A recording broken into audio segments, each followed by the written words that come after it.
Okay, we're gonna try this again. I don't know if it's better. If it's not, I'm going to be so upset.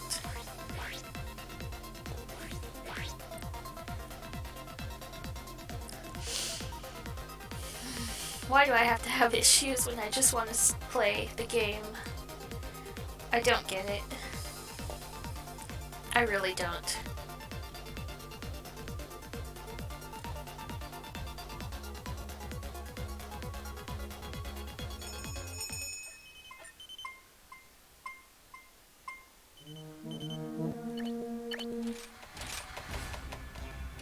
And the sound is still lagging. Lovely.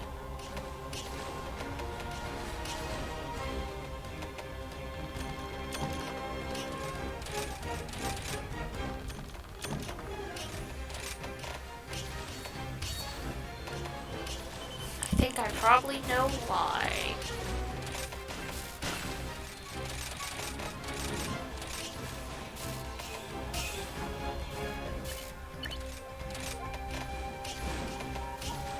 Which means I'll have to fix it.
Man, Tetris hurts my hands. I don't understand why, but it does. Ouch.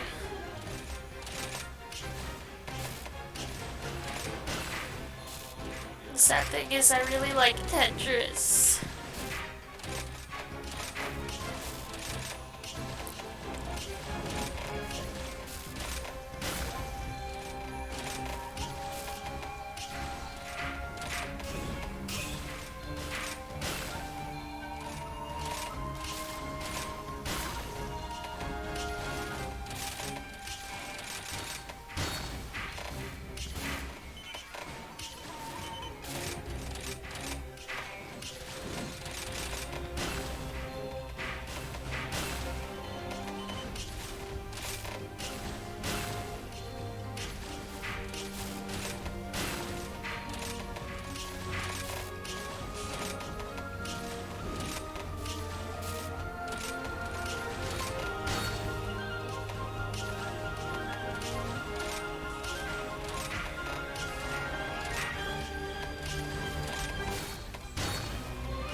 Oh, dang. I was playing this last night with the music off, so I didn't notice how good it actually is.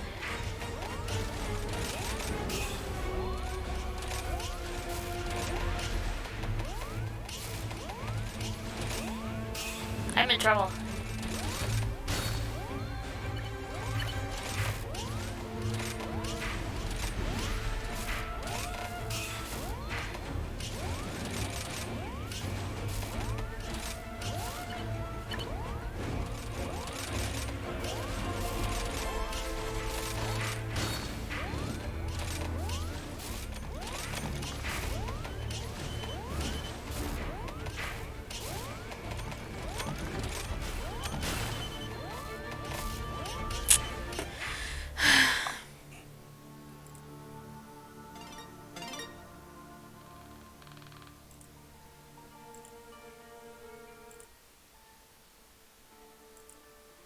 Okay, I want to see something.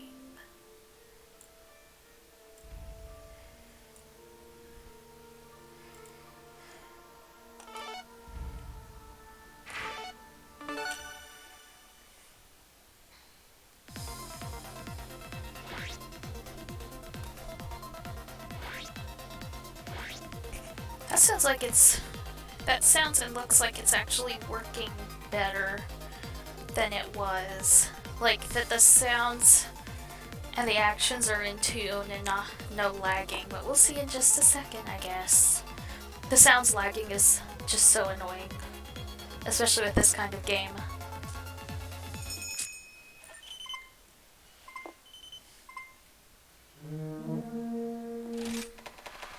Oh, it's better, yes. Okay. I understand.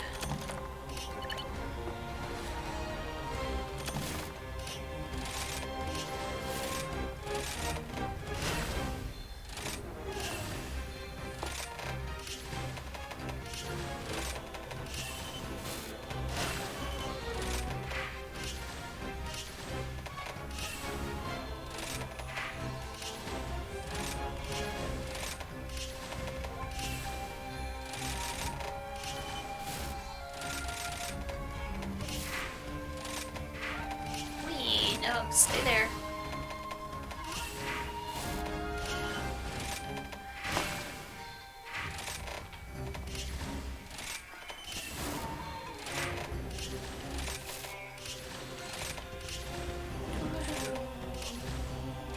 Oh dear. Need that one.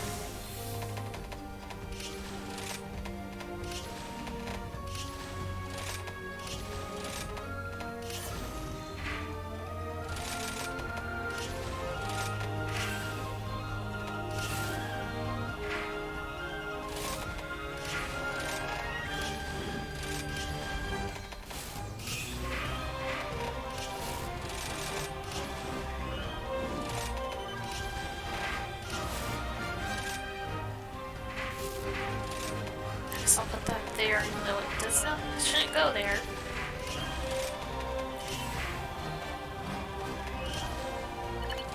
That there. That there, that there. That can sit like that can go there. There. Jeez. There. There's no place for these.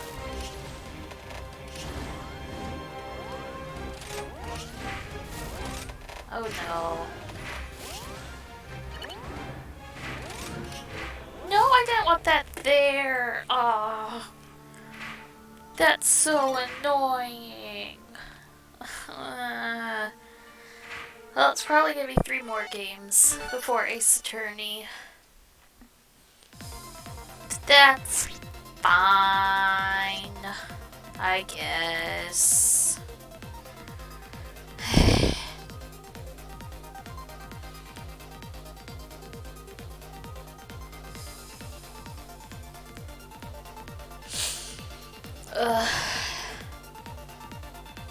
I don't want to talk about the Smash reveal until there's actually someone here to talk to about it. Oh my gosh, that thing made me so freaking happy.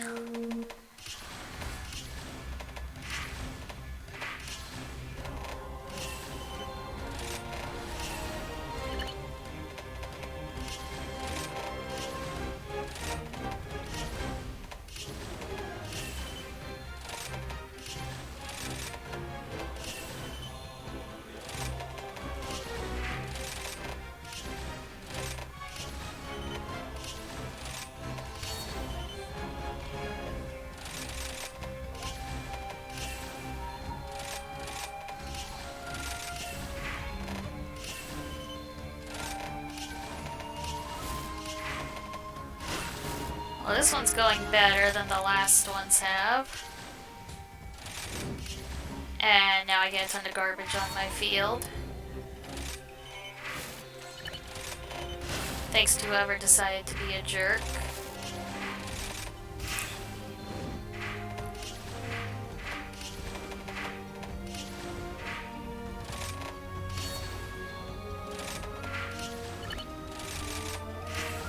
we go.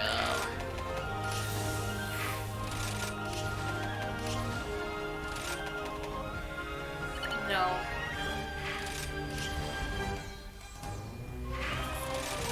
Nope.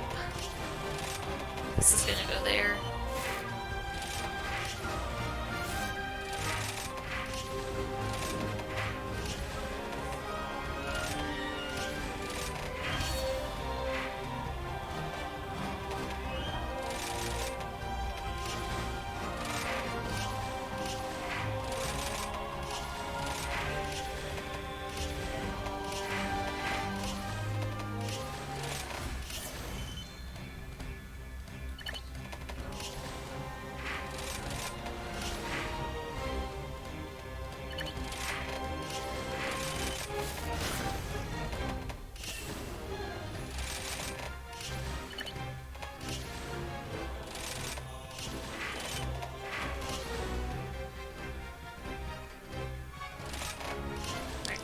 Yes.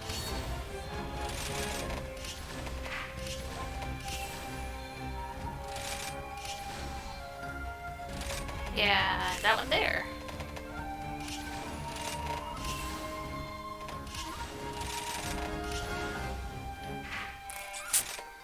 There.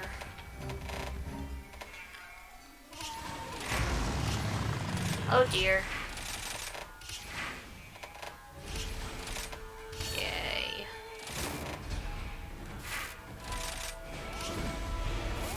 Oh no, oh no, no, this is bad. This is very bad. I'm in trouble.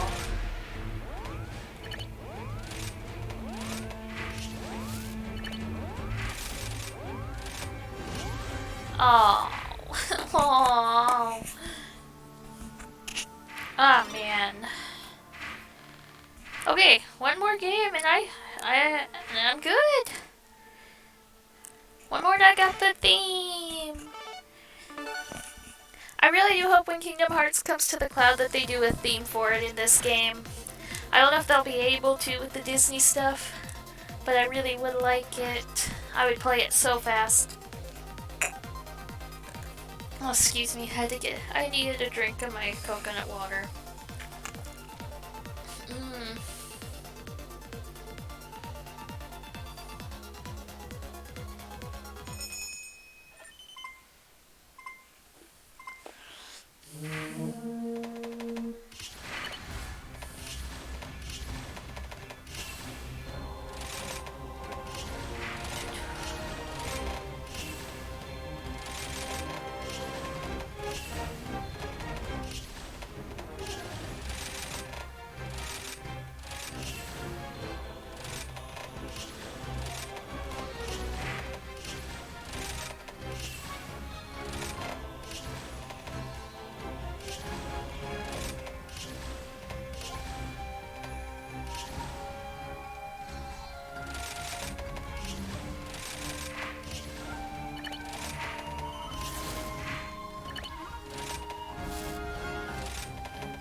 The garbage is gone, for now at least.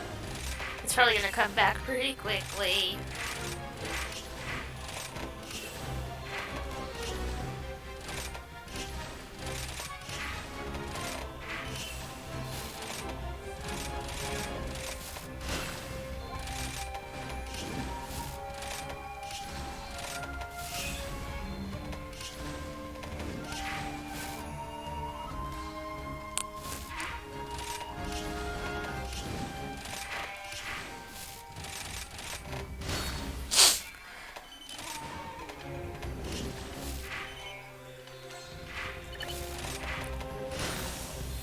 Get that out of here. Ooh, that was probably a bad choice on my part. Again, a bad choice on my part. No, I'm not gonna make it any further, probably. That's fine.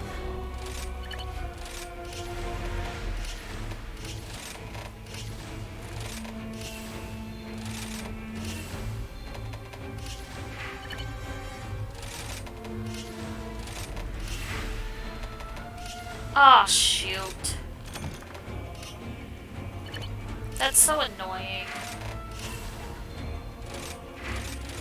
I had a different place I wanted to put that one.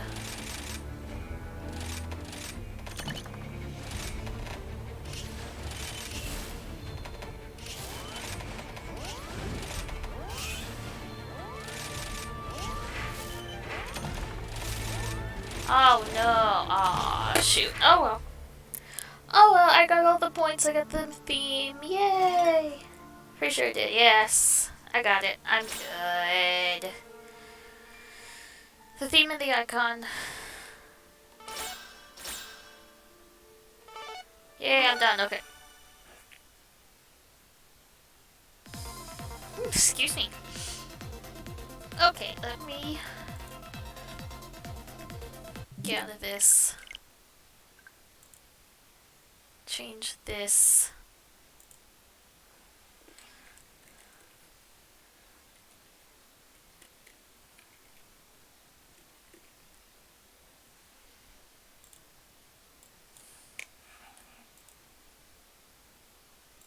Okay. And we'll get into this. Oh, it only took about 20 minutes. Well, after restarting, because the game was lagging with the sound. It's all fine, though. Fine now, anyway.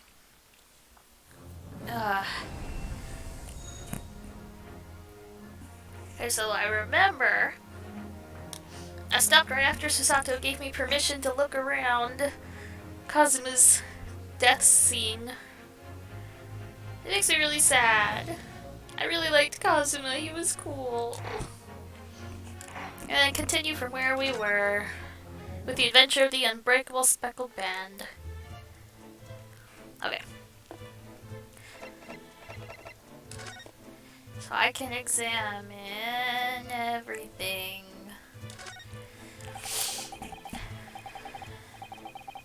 That's my dinner from last night, a roast chicken. It was really tasty.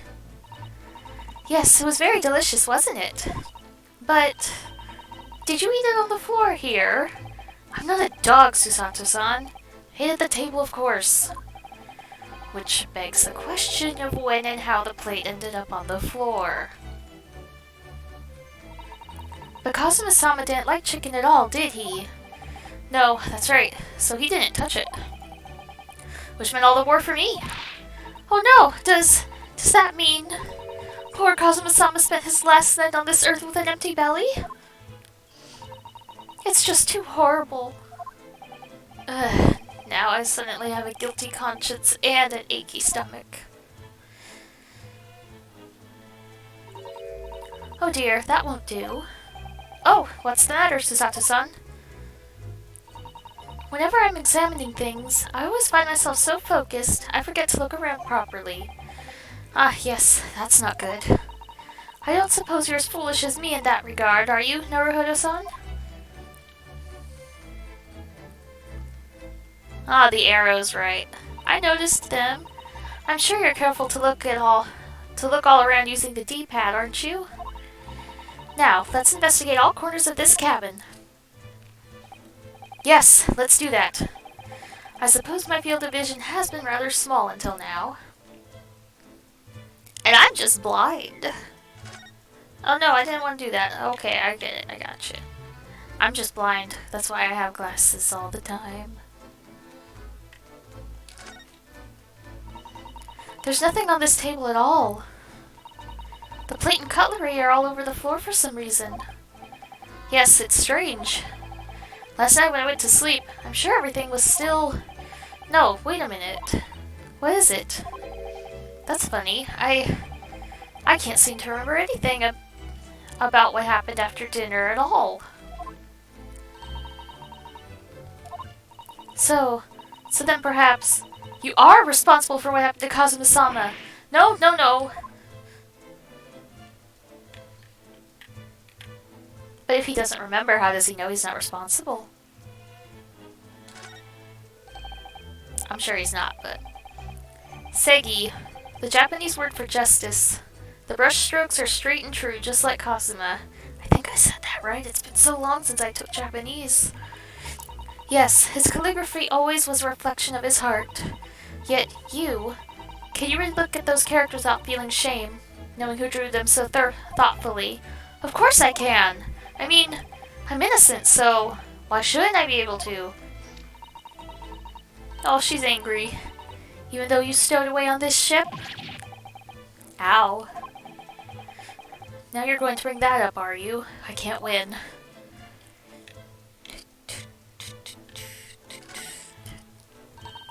That's Kazuma-sama's precious sword. He never went anywhere without it. Yes, he was always saying that a Japanese man's katana is his soul. I believe he had to work very hard to convince the government to allow him to bring it on this trip. I suppose that shows just how important it was to him. And now he's gone. But I'm not ready to let his spirit go just yet.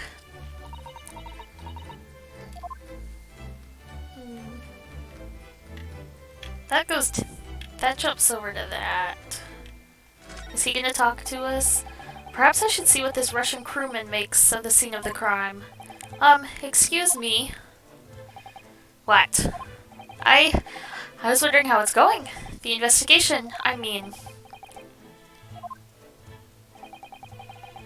Grandmother told me Japanese people do not make jokes, but 'tis not true, I see. Sorry? The criminal asking investigator for information about his crime? Very funny. Oh, it wasn't supposed to be a joke. He doesn't appear to be laughing either. He's convinced you're guilty. He might have useful information, though. I have to keep trying. So, last night, did you notice anything out of the ordinary at all? Niet, of course not. Now back to corner of the room and make silent. I say no more to you. Did I hit a nerve? Just for a minute there, he seemed a little flustered. Don't tell me he did it. When I went for help and the crewman forced the door open, this bolt had been firmly closed. It's quite a small bolt and not particularly sturdy. It just slides across to secure the door shut. But still, with the door bolted, there would be no way to get in or out of the cabin. That's for sure. It's no wonder everyone suspects me. Oh, when she glares at me like that, I feel tense all up and down my spine. I remember reading once in a detective novel, the culprit used a needle and thread to draw a bolt across from outside the room in a situation like this. Yes, that's a clever trick, isn't it? I'm an avid reader of detective stories myself. But the door of this cabinet's frame are made of metal, and they seal together perfectly. There'd be no possibility of using that needle and thread trick here, I'm afraid. When she glares at me like that, I feel pins and needles all up and down my spine. Poor Ryunosuke, he didn't do anything, as far as I know.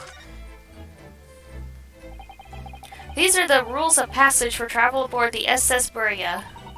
It's essentially a list of requests from the captain to all passengers on board. Passengers must not keep weapons or other dangerous objects in their cabins. Pets are also strictly forbidden.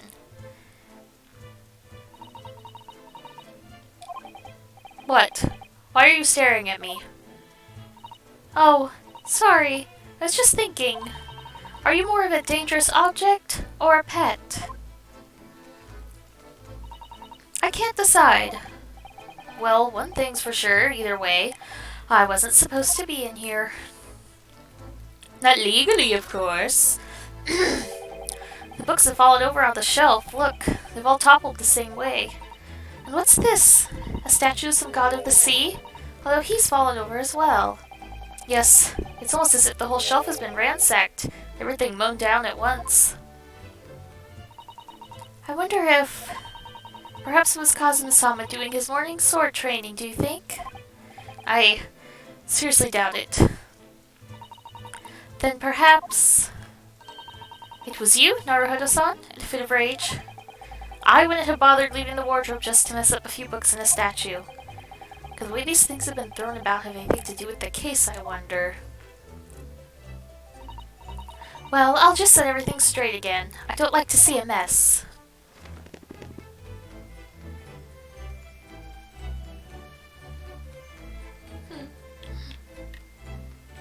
I'm gonna come over to the side first.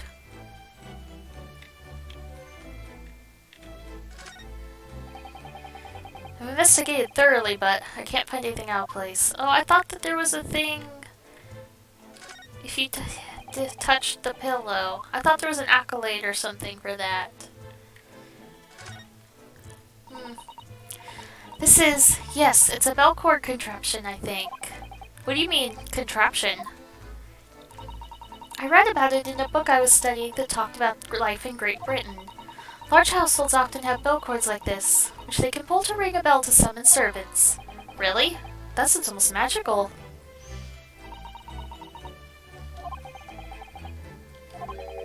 Shall we give it a little try? Yes! In the interests of cultural research, obviously.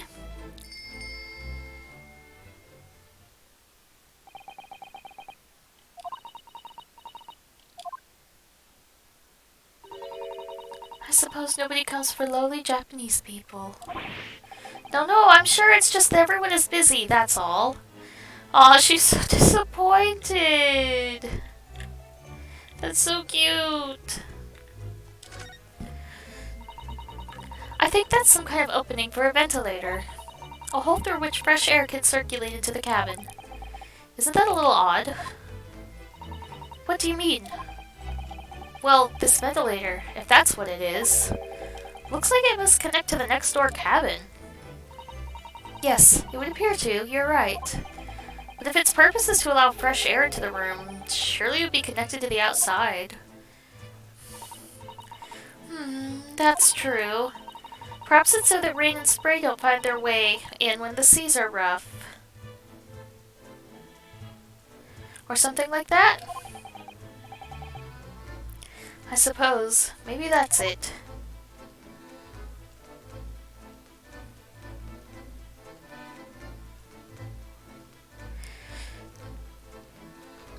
Sorry, I have messages to respond to right quick.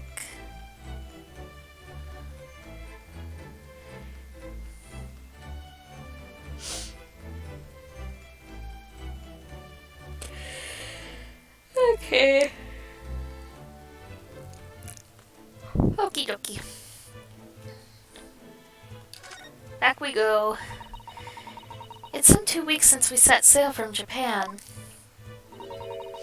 Have you really been living in that wardrobe the entire time, Naruhodo-san? I think living isn't quite the right description. Oh, no, I suppose not. Although it must have been rather exciting, making this voyage in your own secret hideout. The trouble was, I never knew when a member of the crew might come in. So, yes, I did basically have to live in the wardrobe. And last night was no exception. But because of that, you had no idea what was happening out here in the cabin.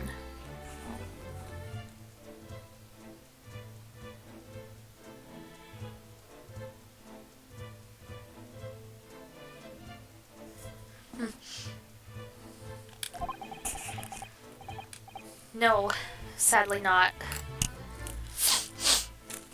Ugh.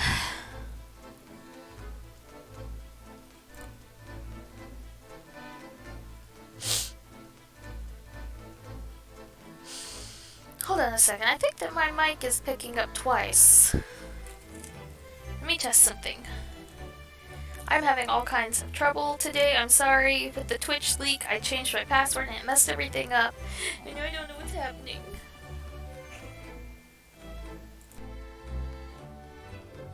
Is this working with just one?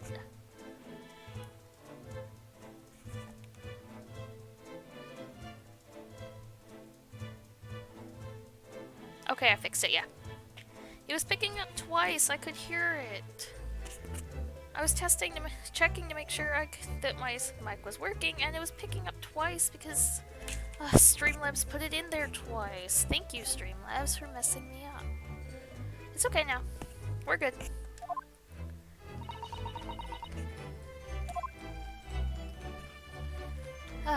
Good.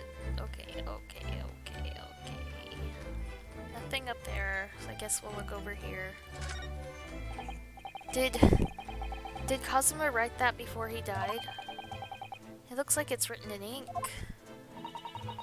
He must have knocked the ink pot from the desk when he collapsed on the floor.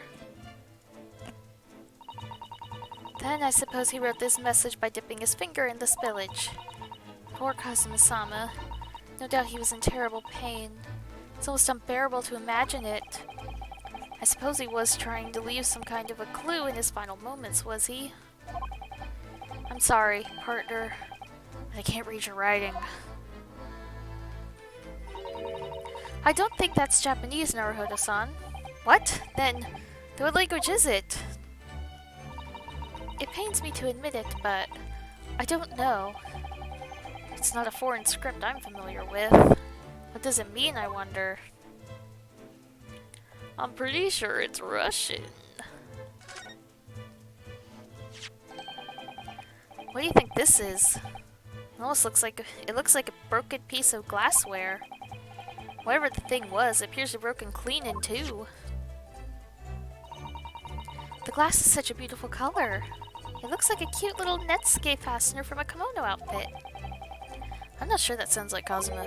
He wouldn't have secretly carried a cute little trinket like this around with him.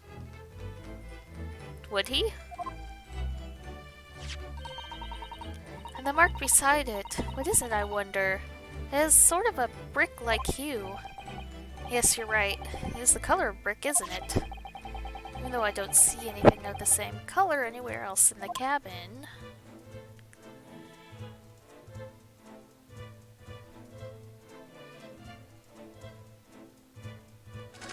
Oh, no, I did that again, no! Ah!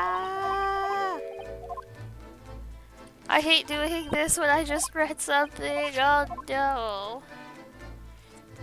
Okay. That's a very large traveling case, isn't it? Yes, it carries a lot of memories for me. Memories?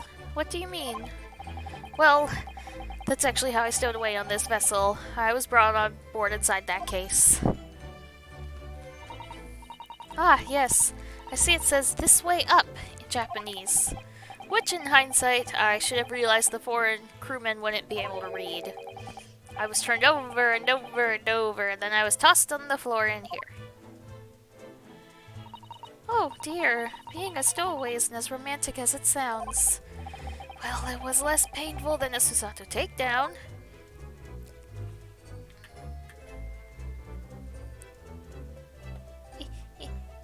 Can I?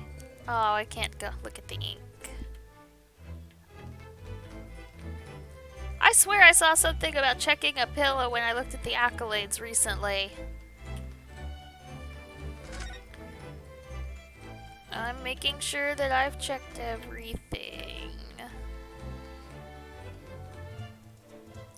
Okay.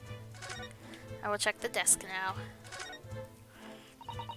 This is where dear Kazuma-sama would have sat whatever he was writing. London Diary. Poor Kazuma. didn't even make it to his destination. It looks as though the last entry is incomplete. Which means... what? He was in the middle of writing it when the incident happened? Let's see what it says. It could be a valuable clue. Hiya! She said no. That's out of the question. What? Kazuma-sama may have departed this world, but you must not read his private thoughts. But what if it's something important? Something relevant to the case? Alright, I won't read it. Poor Kazuma-sama. I don't like prying into people's personal matters either, but in this case, isn't the need for clues more important? Ah, there he is!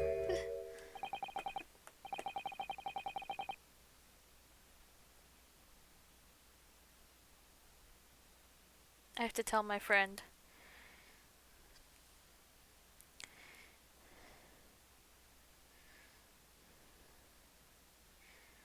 She has to know.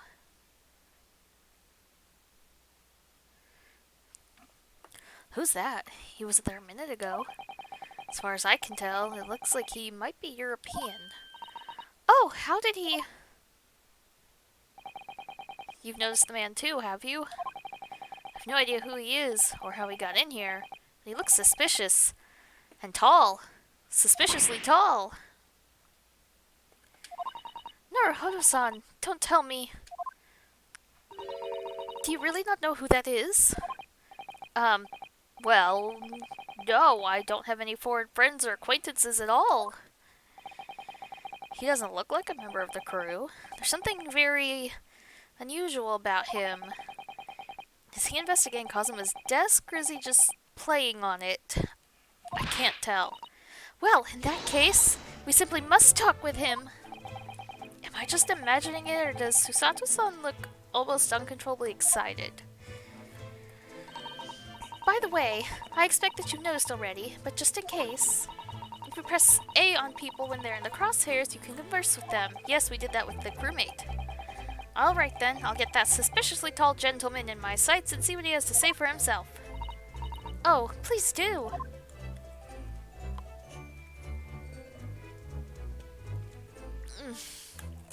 I had to get a drink. Oh dear, what do we do about you, sir? I can't do a good British accent, so I'm not going to try, I'm sorry. Excuse me. Excuse me, do you have a moment? Shh! This is a critical point in my investigation.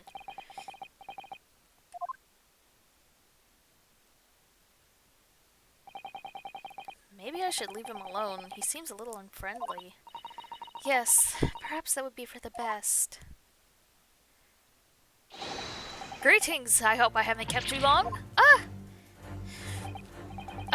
What exactly were you doing on Kazuma's desk just now?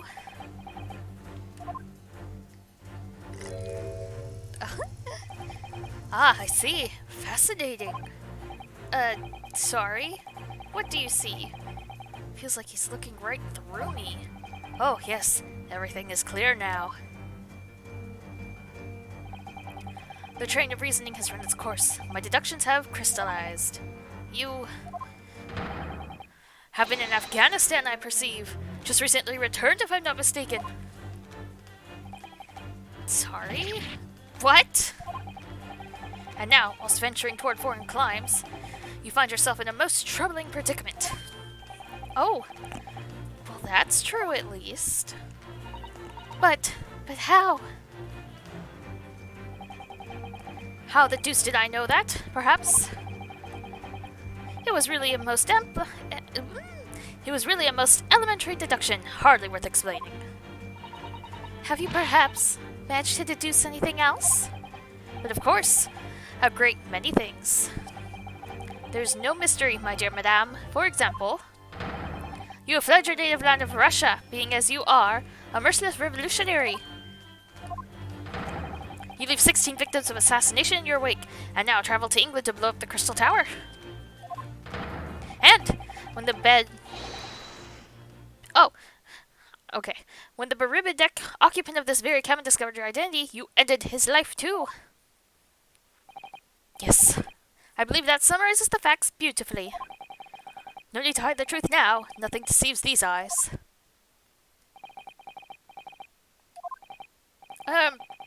Just to be clear, you are talking about me, are you? Certainly I am. Do you see another in this cabin who fits the bill? A Russian assassin with 16 victims to his name?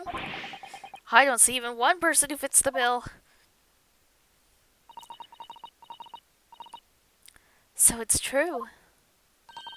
It was you who did this to Kazuma-sama. What? And you're plotting a revolution, too. It's shameful behavior, Naruhodo-san. Absolutely wicked. No. Listen, there's no way Yeah! She does that so unexpectedly. Now explain yourself. Tell me everything.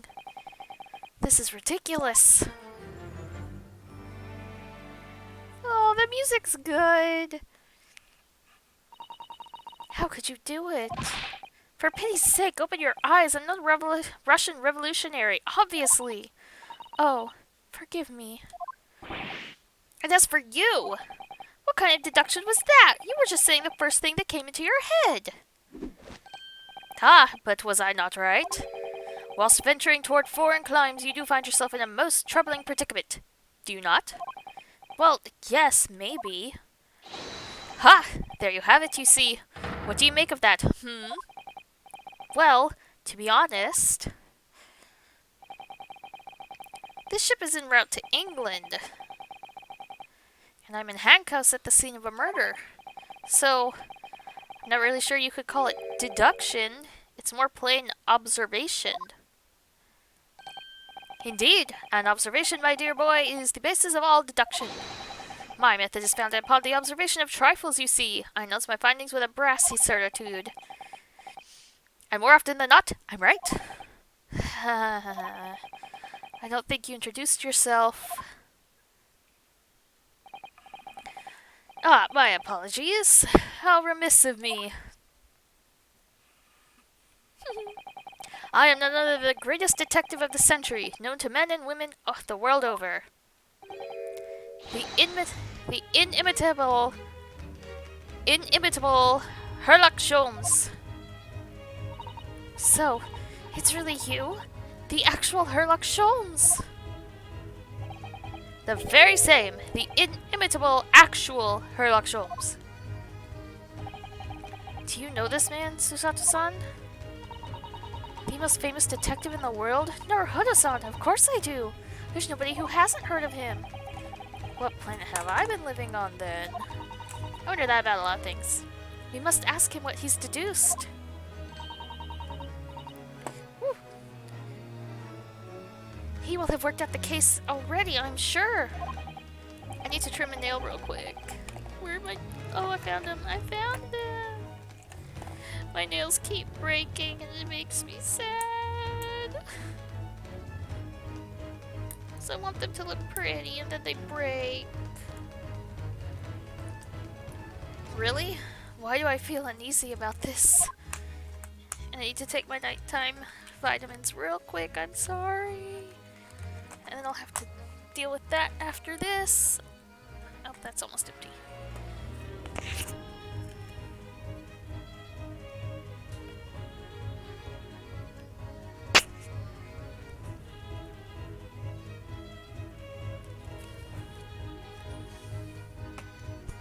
Okay, we can continue now. Let's converse with Herlock Sholmes. Great detective. So, you're a great detective, are you? Sorry, what was your name again? Indeed, I am none other than the one and only Herlock Sholmes. Oh, I see, you're German? Erlock, was it? No, I have no I have no hair. I mean, I have hair. Please call me Sholmes. You can read all about my exploits in this exciting London publication. Oh, yes, Rants magazine, full of wonderful short stories and interest articles from Great Britain. I I never miss an issue. I have it sent from England especially. Ah, yes, here it is. The Adventures of Sherlock Holmes. Or Herlock, I'm not entirely sure. I think it's Herlock. So, you're the protagonist in a series of short stories then? Indeed I am. And you've read so many of your own stories, you've started to think you really are a detective? Make no mistake, I'm not the poor, deluded fellow you take me for. Your inference is backward. Backward? My trusty biographer My trusty biographer records my greatest detecting achievements and chronicles them in the magazine. You have a biographer, do you? Doesn't everyone? Mine goes by the name of Dr. Wilson, presently keeping shop in London. Dr. Wilson? I must say, thanks to that publication, I've been fantastically busy of late.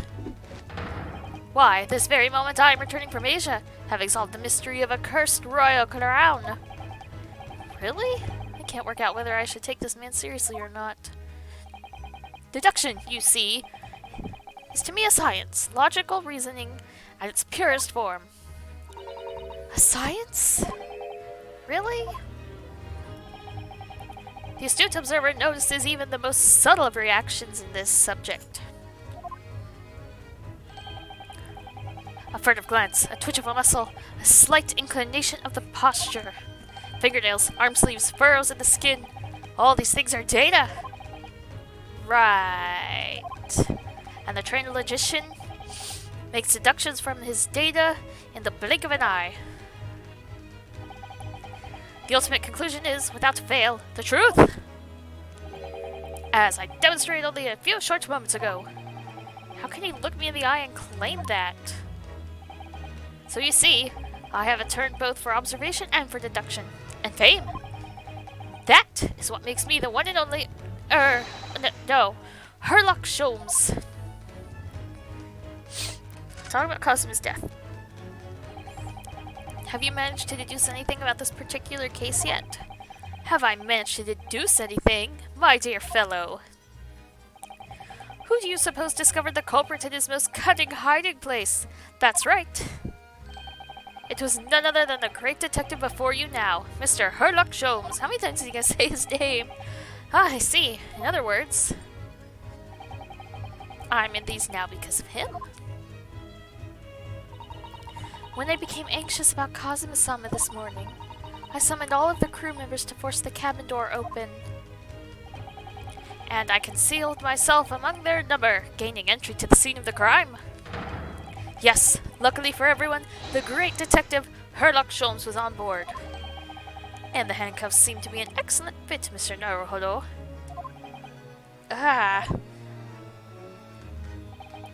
The very moment I laid eyes on the scene, two facts were immediately apparent to me. Oh really? Two facts, you say? I guess we should ask about two facts. Ouch. Oh my goodness. Mr. Holmes, please tell us. Tell us, please. Whatever. What two facts were apparent to you when you came into this cabin this morning? Ah, yes. But first, let us be precise. Two facts in question were immediately apparent to me. Yes, I understand. But what were they? Allow me to elucidate. The two facts that I deduced from a mere momentary glance at the scene of the crime were as follows. Number one, the cabin was locked from within, rendering escape of the culprit out of the question. Number two, the victim was Russian and killed following a dispute with an acquaintance. Hold on, Mr. Holmes. What made you think the victim was Russian? Observe the dying message left by the victim on the floor. Oh dear. I have no idea how to say that. But that is the Russian word for wardrobe. Do you really think Kazuma-sama could have left a dying message in Russian? In their final moments, many find their native tongue filling their head. For this young man, Russian. Kazuma was Russian. Was he? Initially, I considered garderobe maybe the name of the killer, A certain Robert Guard, perhaps. But in the interests of thoroughness, I decided it wouldn't be wrong not to look inside the wardrobe there at least. Where you found Mr. Naruhodo sleeping soundly. Quite so! I found you, the renowned Russian revolutionary killer. Why is it that I'm Russian too? I observed that you were wearing the same attire as the victim. In other words, you were acquainted. And if my memory serves, that outfit is the traditional dress of the Russian people. Our school uniforms are the traditional dress of the Russian people? I had no idea. And I had no idea a detective could get something so wrong. I took a photograph of the victim and the message. At that time, I'd analyzed it for possible hidden details. Can I see it? Oh. Yeah, there it is. This was taken immediately after the young man was discovered, before the body was removed. Yes, Cosmo had already been taken away when I woke up. This is the first time I've actually seen him like this.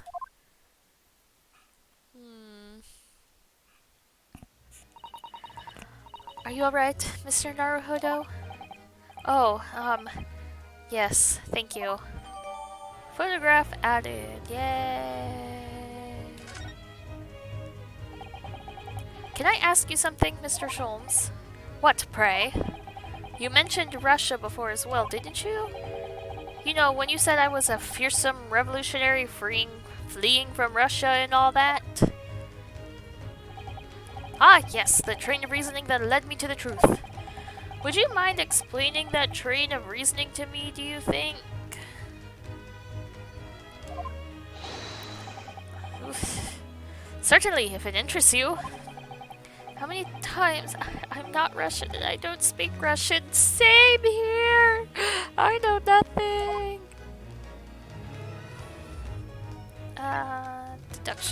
Your deduction just now. Can we talk about your deduction before? Things you concluded about me, I mean? Ah, the now famously accurate, troubling predicament you find yourself in? Actually, it was the other details that I was hoping to discuss. You know, the merciless Russian revolutionary and assassin of 16 people part? Ah, yes, the more sordid details. It was a fairly commonplace deduction. Here we have this morning's paper. The main headline reads, Revolutionary Villain Bolshevik flees Russia via Shanghai. Is his name supposed to be like villain? This vessel made a port call at Shanghai yesterday, and last night the young Russian was murdered.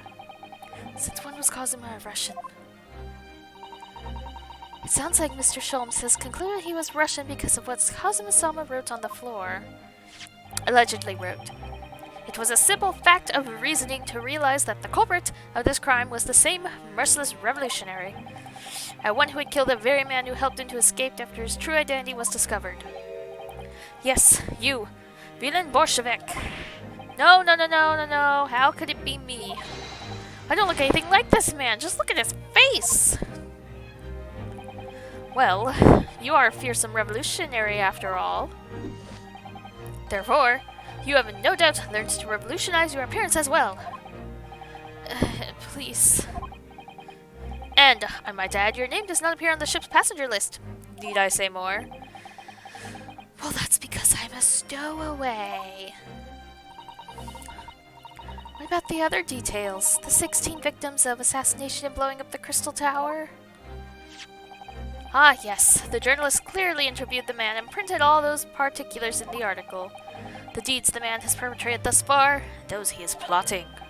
Yes, everything about this revolutionary Bolshevik was included. There can be no mistake. Do revolutionaries usually agree to interviews with newspaper reporters, I wonder?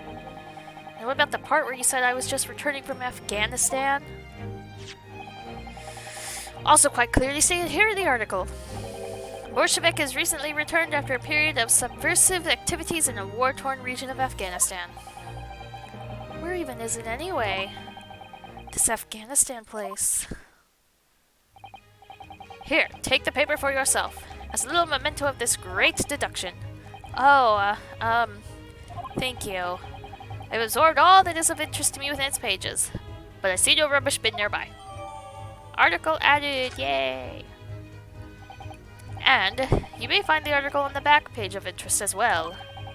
On the back? Cast your eye over it sometime if the interest takes you. They may need someone to interpret. It's all written in Russian. I couldn't hope to read it. I suppose it wouldn't hurt just to glance at the article. Maybe there might be a picture or two? Well, I suppose we should look at that before we go on to the last conversing with him. Turn it around. This is interesting. Have you found something relevant, Naruhodo-san? Well, no, I mean, it looks like it might be interesting. I can't read a single word, I'm afraid. No, nor can I. But look at this picture. Perhaps it's about a beautiful young Russian princess, do you think? She's very pretty, isn't she? I suppose you enjoy articles like this, do you? I don't know. I can't make any sense of it. Ah, I'm glad you've noticed this article. Allow me to give you a short summary of its contents. Oh, thank you. He pops up everywhere, this Mr. Sholmes. It's about the disappearance of a young lady last night. Renowned prima ballerina of the Novovich Ballet disappears from Shanghai. During a performance in Shanghai, the famous dancer was reported missing. She is, of course, the talented young Nikolina Pavlova. Why are Russian names so hard to remember? It would appear the woman was in costume when she was found to be missing from her dressing room, wearing the diamond tiara you see pictured, which is worth some 20,000 rubles. Oh. How much is 20,000 rubles? I have no idea, but I'm quite sure it must be an unbelievable sum of money. Sato-san's eyes are shining like diamonds themselves. The tiara is the property of the Novovich Ballet. It would seem the director is beside herself with worry. Yes, I'm not surprised. The company is most anxious to recover both Miss Pavlova and the valuable tiara. They've requested international assistance at all ports, with sailings to Great Britain. Could this be another case of a Russian fleeing his or her country? It does seem to be the Russian thing to do. I'm not even going to dignify that with a response, Mr. Naruhodo. And that's been updated. I kind of think this is where I had stopped when I was playing this by myself. Before we started talking, you were examining Kazuma's desk, weren't you? Kazuma? Ah, yes, the victim. Did you notice anything useful? Anything at all? Observe, for a moment, the desktop of the victim. We see that the victim was engaged in penning some text. London Diary. Kazuma's keeping notes of the trip. Ah, but I don't think you should read his private writings. It could upset people. Tragic. And something you ought to perhaps elucidate before the act of reading. You mean you've read it already? It is my business to know what other people do not. Yes, believe it or not, I know a smattering of Japanese. Oh, I see. Well, you're about to know what a Susato takedown is. Susato-san? Aren't you going to throw the detective with one of your trademark takedowns? I'm sorry, Naruhodo-san. What on earth do you mean? Life is so unfair. Anyway, to return to the matter at hand, namely, this diary belonging to the victim. It would appear the final sentence is incomplete, as if the author were cut short. Tell me, what is the nature of the writing? Pray be precise as to details. Oh, but I thought you knew Japanese? A smattering, dear boy, a smattering! Sayonara, bonsai, mikado, nado nado, I trust you're suitably impressed. It hurts even my brain and I'm not Japanese. But this diary is littered with complicated-looking characters, of which I can read precisely none. Sounds like me, though. So what was all that showing off about before, then? If you would be so kind as to show me, I would be happy to read it to you, Mr. Sholmes. I'm much obliged, my dear madame. The final entry here in Kazuma-sama's diary consists of just 2 short sentences. The first reads, 1:23 a.m. I can hear a faint whistling sound. A whistling sound? These are very deep waters. Pray, go on. The second sentence reads, 1:35 a.m. What looks like some sort of speckled band is dangling from the ventilator grill. A speckled band? What does that mean? I have no idea. I've never heard that expression before. The ventilator grill, you say? The man was presumably referring to the lattice there on the wall, which connects to the adjoining cabin. Yes, the adjoining cabin. Oh, we have his diary.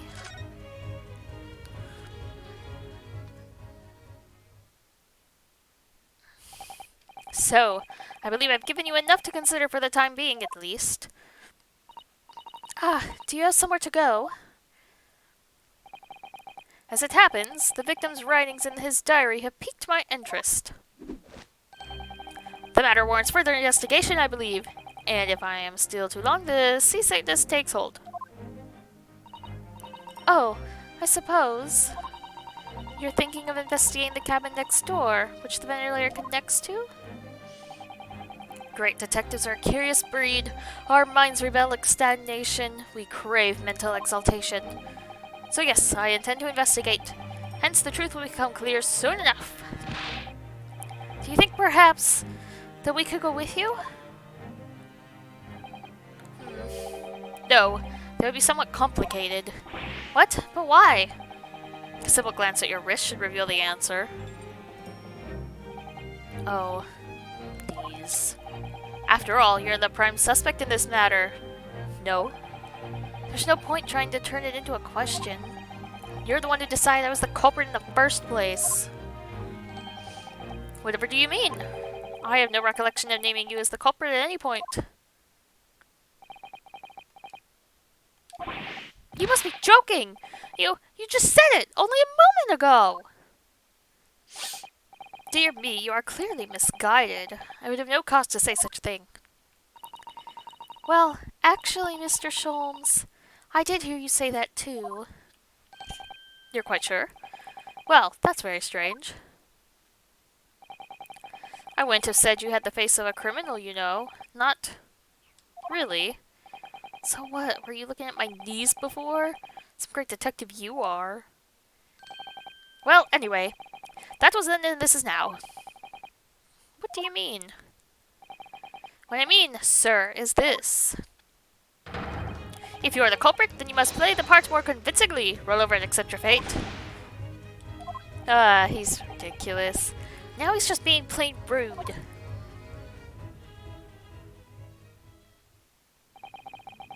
And off he goes, having just laughed in my face. His sense of humor is as twisted as his name. Naruhodo-san, what are you just standing there for? We must go and investigate the cabin next door as well. Aren't you forgetting something? What about these? There's no way I can... Yeah! Oh, she does it so soon. After Kazuma-sama spent his dying moments struggling to leave us a clue, you're willing to give up? You're just going to roll over and accept your fate? Ugh. As if you gave me any choice in the rolling over part.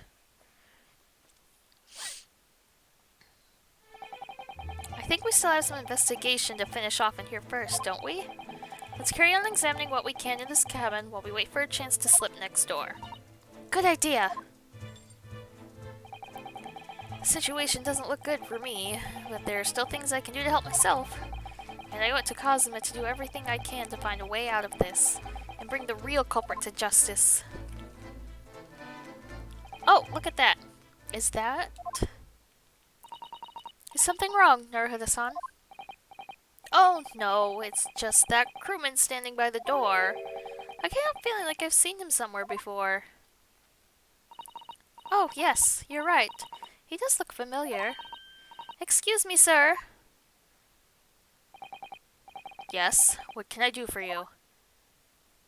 Ah, it's him. I recognize that face, but it can't be.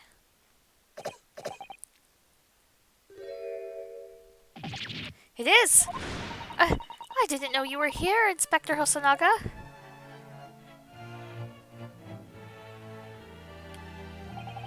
Hello again. What are you doing here? I think that should be my line. I was so stunned when I saw you, my heart stopped. Nearly stopped, I hope.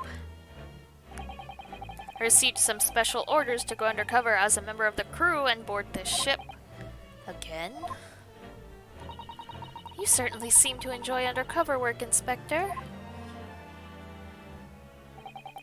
If there's anything I can do to help you, please ask. I never expected to see this man on board, but perhaps his presence can help me out of this hopeless situation.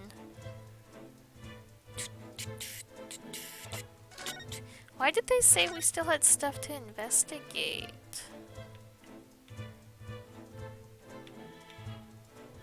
We've checked everything. It was just if we did the desk first, you met Sherlock, or Herlock. Sholmes, I guess. And then they said there was still more to investigate. And then showed Hosonaga-san. So what are your special orders this time, Inspector? Yes, and why are you dressed as a member of the crew?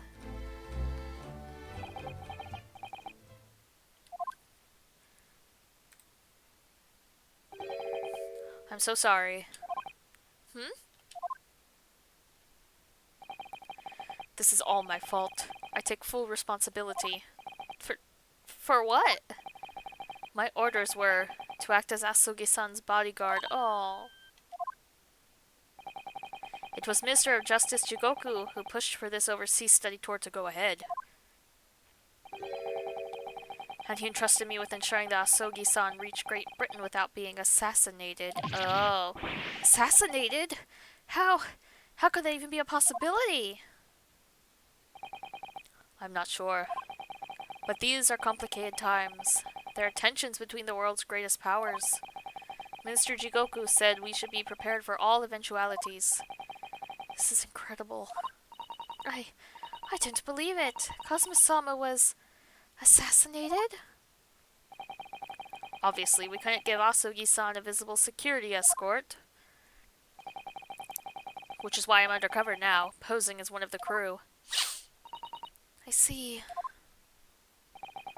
And I didn't take my eyes off him the entire time we've been on board, from morning until night, every day. But I never imagined it would happen here, inside his own cabin. Not here on the first-class deck.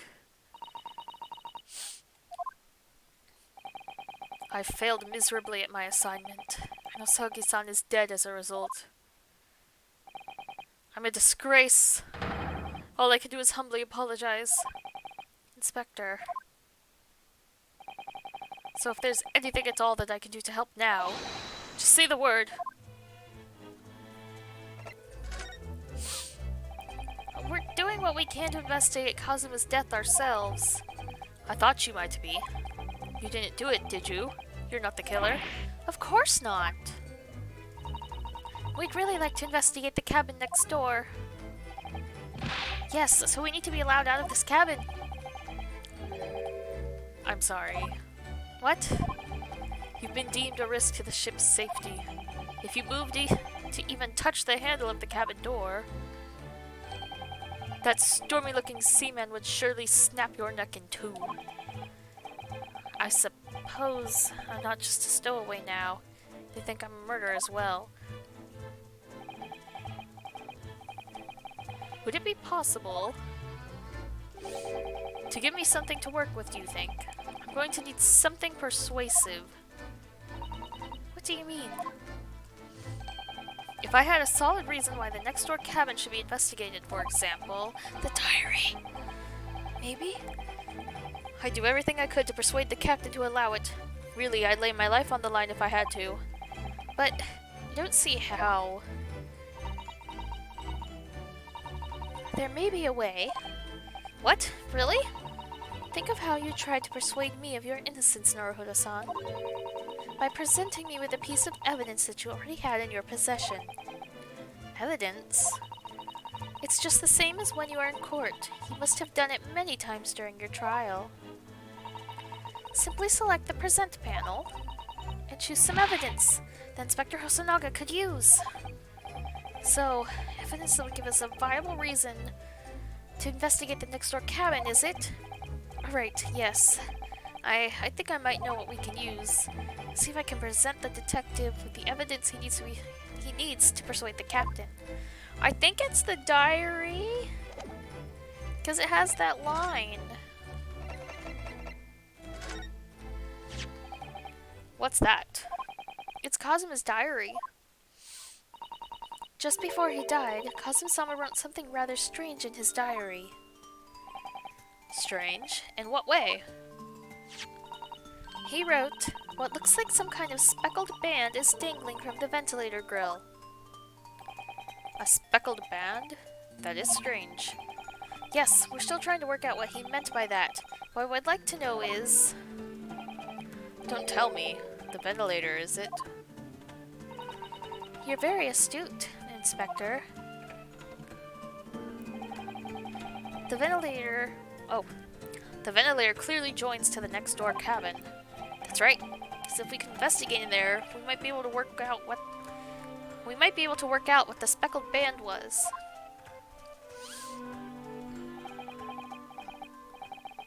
Alright then. I can't leave this cabin at the moment. I'm stuck here until we arrive at the next port. The captain's given me strict orders to guard the scene of the crime, you see. I'll have to entrust the investigation to you. Really? You're willing to do that? Yes, as long as you don't leave the first-class cabin area. I'm afraid I can't remove those handcuffs, though. But what about the captain? Aren't you going against his direct orders? I'm a man of my word. And I promise you that I'll lay my life on the line if that's what it takes to convince the captain. After all, I failed to keep Asugi-san safe. This is the least I can do. Thank you. Let's seize the moment then, Naruhodo-san. Just like moving, we can leave this cabin at last. Move. Alright, let's see what we can find out. Okay! Yay! Okay, here we go. January 9th, 7:48 a.m. Oh, it's early. SS Miria First Class Cabin Passageway. Whew. Finally out of that cabin. I have to admit, this isn't quite what I was expecting. It's less spacious out here than I thought it would be. This is the most luxurious accommodation. Yes, indeed. Kazuma-sama was being sent on this study tour by the government. That's why he was being put up in a first-class cabin. Even still, this is about twice as large as my accommodation in steerage. Really? That must be awful. Ah! Oh, look over there. There's another crewman keeping watch. He looks enormous, even if he's sitting down. The door next to him leads to the second-class accommodation. I suppose he's making sure that no one comes in here who shouldn't. I suppose. Like people in handcuffs. Naruhodo-san, you look like a little boy visiting a toy shop for the first time. I would have thought you'd be used to the ship by now. We've been at sea for 2 weeks already. Well, yes, I know. But the thing is, I was inside Kazuma's trunk when I first came aboard. And ever since then, I've been shut up inside that little wardrobe. It must have been a very trying time for you. Please, don't give me that pitying look.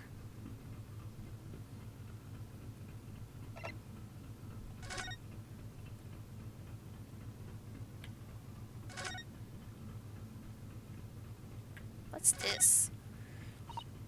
Ah, a trap for catching mice. Oh, it's a mouse trap? Yes, we play those back home in Japan. Although they seem to be using a lump of chalk or something as bait. Let me see. Yes, I think that's what is called cheese. It's made from the milk of cows. Cheese?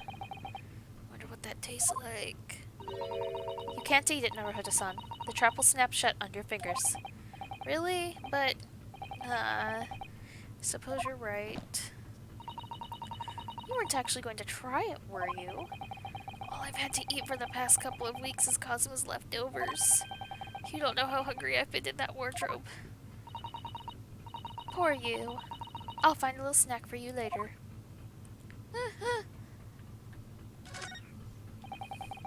First class cabin number 1. Yes, that's our cabin. Not our cabin. It's Kazuma-sama's. Sorry? Your accommodation is confined to the wardrobe inside the cabin. You know how to make a stowaway feel small, don't you? Small as the wardrobe I've been calling home. These cabins are the finest on the ship. My own cabin in steerage is number 539, by the way. 500 and... How many cabins are there? Too many. Don't ring the bell, please. What do you think this is? It's very pleasing shape, isn't it? That's the emergency alarm. It's probably best not to touch it. Oh, an alarm. It says, press only in times of emergency. It looks as though it sets alarm bells ringing all over the ship. And brings the vessel to a complete stop. Oh. This I have to see. What are you doing, Naruhodo-san? You mustn't touch it! But this is an emergency situation! Just look at these handcuffs! You know full well that's not what the alarm is for. If you were to bring this vessel to standstill for no good reason, you'd be in an even worse situation.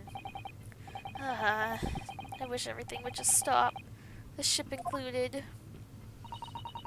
If you have to do something foolish, at least make it something that doesn't affect anyone else. She makes a point. I'll look at that door in a minute. Ow. This looks like a plan of the SS Buria. It shows each deck. Look. The Buria is a large-scale steamship with a triple-skinned hull. What a marvel of engineering. Well, it's been playing on my mind for a while now, actually, but... How is it that such a huge lump of metal doesn't just sink to the bottom of the ocean? Oh, that's really quite simple, Naruhodo-san. It is? Well, consider the Japanese archipelago. The islands of Japan? Yes, they're not metal, but they are enormous lumps of earth, many, many times larger than this ship. And they don't sink, do they? They've been floating happily on the sea since the gods created them. Well, I suppose so. I don't think that really answered his question, though. That's a huge book on top of that table there, and there's a pen next to it. Yes, that looks like the ship's log. Shall we have a little look through it? The writing is so neat and precise! Every detail about the voyage has been meticulously recorded. You wouldn't expect a rough and ready sailor to have such beautiful handwriting. And... nothing. No reaction at all. I thought he might appreciate the compliment. I'm not sure that rough and ready is much of a compliment, Naruhodo-san. Even to a sailor. Anyway, last night's log is mostly blank. Presumably that means there was nothing to report. I wonder if that's true. That's the way to the second class area of the ship. Is something wrong? I was thinking about making a run for it, just for a moment. Things aren't exactly going well for me. I might be wrong, but I imagine the moment you reach for the handle of the door, that burly seaman would surely shoot you dead.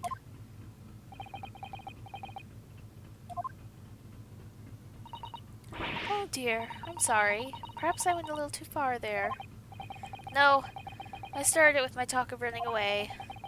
There's no way I could run away while Cosmo's death remains a mystery anyway. Anything else? No. Sir, do you want to talk? Excuse me, but could I ask you something? You little stowaway murderer! That wasn't that wasn't a good start, was it? All right, let me try instead. Good day, Mr. Sailor. I'm so sorry to trouble you, but could I perhaps ask something of you? You little third-class lady's maid? Oh. You seem to have caught this sailor on a bad day, Susato-san. I'm not sailor. My mother gave me name. I am senior crewman. Beef strong enough. Ugh. The best thing is just to avoid eye contact, I think. Oh, I could talk to him. First class cabin area. Mr. Stroganoff. About this first class cabin area. Here we are, finest part of area steamship for very important persons. What sort of important persons? Government officials, kings and queens traveling in secret. Many important persons. That is why I'm always guarding this place. Gosh, that's amazing. But somehow I let stupid stowaway inside. Aw, that's so mean. I want to pick you up and throw you in the ocean. But Stroganoff is not animal. Thank you? If I may, I was wondering, is the cabin next to Mr. Asugi's currently occupied? Susato-san, did you understand that? It sounded like da. I thought that's what it was. I think it's probably Russian for yes. Or no. Genius. It is not permitted to visit other cabins without invitation. Well, it sounds like there's somebody in the next door cabin at least. Yes, it's tantalizing.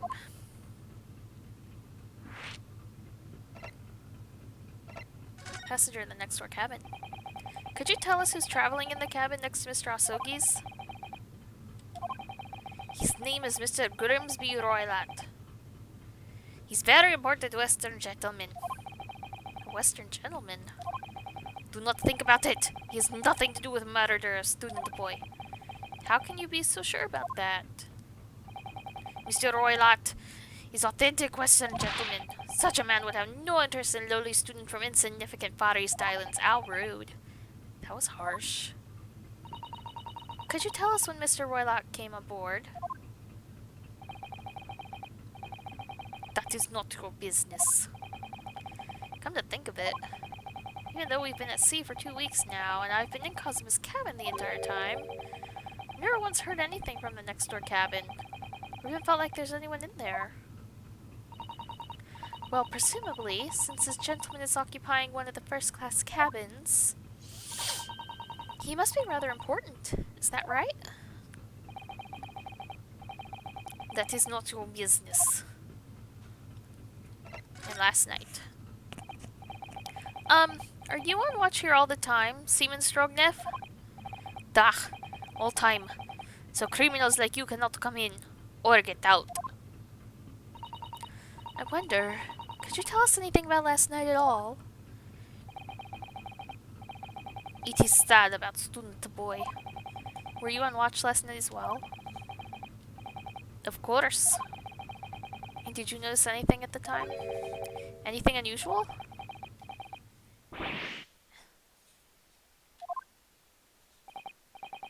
Susato-san, did you understand that? It was clearly no! I saw nothing unusual, nothing at all. You didn't hear any strange noises? Or sense anything was wrong in some way? I said no! Sorry! I'm not so sure. I could have sworn that he wouldn't catch my eye for a moment there. Well, what do we do now? This is enough. I cannot say more now. Oh. It is time for me to report to cabin. You must return to cabin. Yes, alright. Bulkhead, the second-class area is staying locked at all times. You escape when the lobster whistles on top of the mountain. Or, as English say, when the pigs fly. Yes, I understand. Good. Now we can investigate this area properly, shall we? Definitely. I mean, I've already looked at everything. Do I have to look at the logbook again, I guess? That book on top of the table there really is huge. There's a pen with it, too. Yes, I'm sure that's the ship's log. I already read part of this. Shall we have a little look through it? The writing, da-da-da. Yeah. Anyway, look here. Last night's log is mostly blank. Presumably that means there was nothing to report. Okay, why did that say it was... It was... Ugh. It's acting like there was something new. This is it. This is the cabin next to ours. The one the ventilator connects to. Yes, the ventilator from which Kazuma-sama wrote that he saw a speckled band emerging. Maybe whoever's in this cabin can help solve that particular mystery. Let's ask.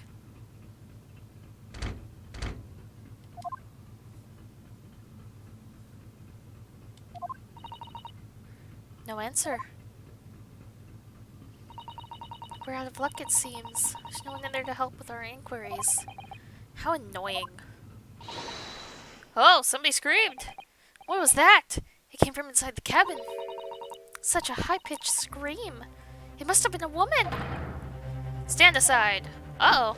Oh, it's you. I'm about to break the door down. Mr. Sholmes. I shan't be stopped. What the fit is on me, I revel in kicking doors off their hinges. Please, wait, Mr. Sholmes. The door doesn't appear to be bolted. It doesn't?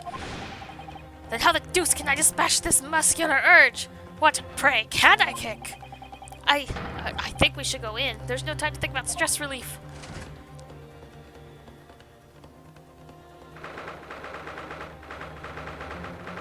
Hi, yes, I am a nerd. But that's okay, hi. I'm having fun. I'm at a part I don't know. Oh, hello, sir. Who are you? A Western gentleman? This man looks Russian to me. We heard a woman scream. A woman? Don't be absurd. As you can see, there's nobody but me in this cabin. True, this old man does appear to be the only person in here. And in that case, who just screamed? Get out! All of you! Now! Please excuse the intrusion, but you are Mr. Grimsby Roylott, I believe. Yes, that's me. And you are? I am the one and only, the actual Herlock Sholmes. You've heard of me, no doubt. No. You just got off. Ugh. I'm sorry. But you're off tomorrow, aren't you? I'm a great detective among detectives. The one who adorns the cover of popular magazines, no less. So I assure you, you may trust me completely. The man uses that magazine like a business card. A detective? I do not trust detectives. We distinctly heard a scream emanating from within these walls. But there wouldn't appear to be a lady concealing herself in the wardrobe this time. So might I be so bold to ask you to open that small traveling case? Don't be stupid.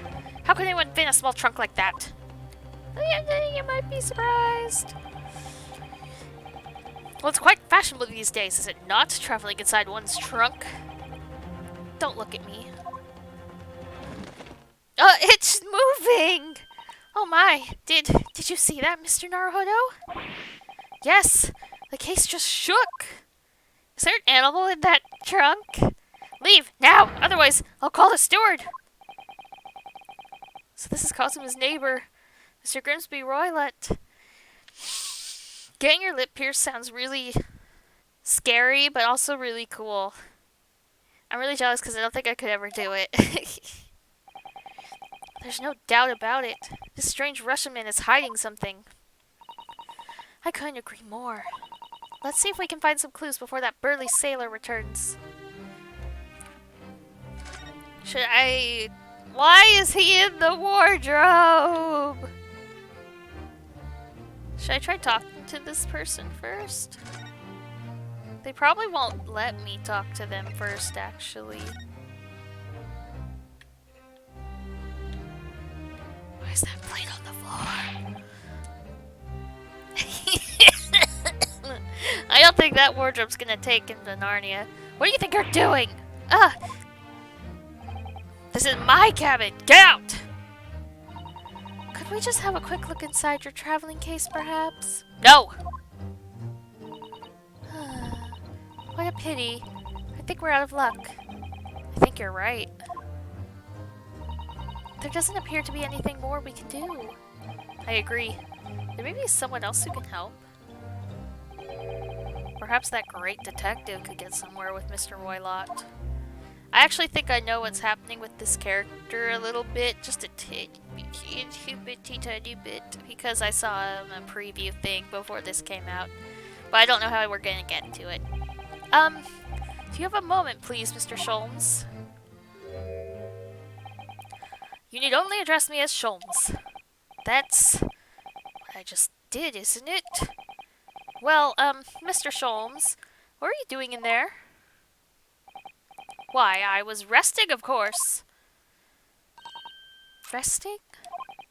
Indeed, I was contemplating our sea voyage from the confines of the wardrobe whilst waiting. Waiting for the inevitable time that you would need to call my great powers of deduction into service.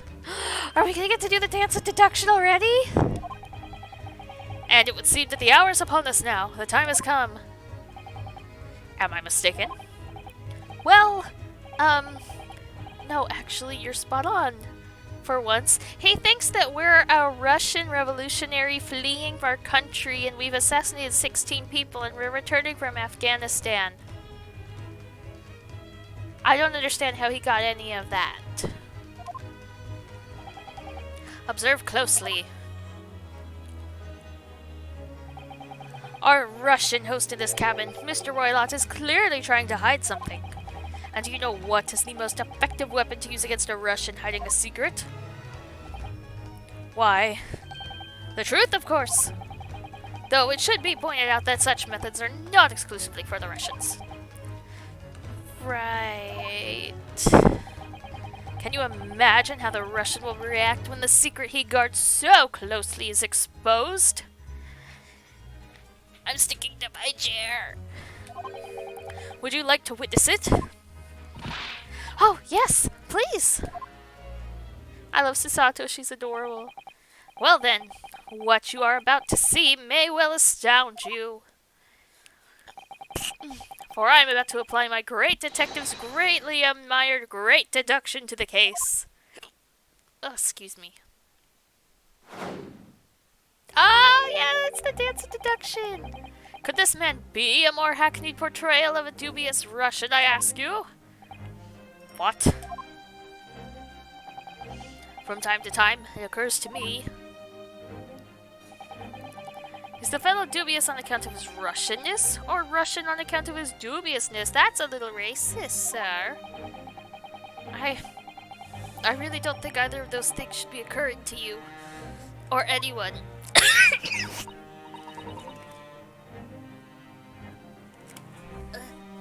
Sorry, I needed a drink. That's right. And Mr. Sholmes. I know this man's beard and dark glasses are hard to ignore, especially on first meeting, but I once read, it is a capital mistake to theorize before you have all the evidence. It biases the judgment. Shh! I must have complete silence!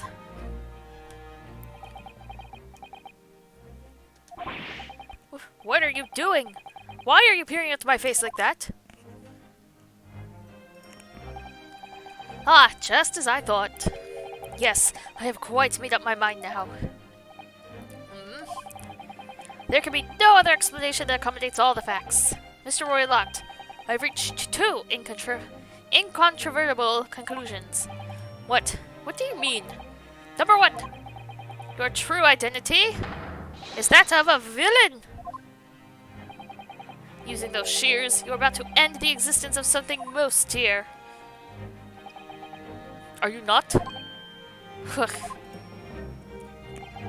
And number two, The other conclusion I have drawn, you are, at this very moment no less, in the midst of committing a most grievous crime.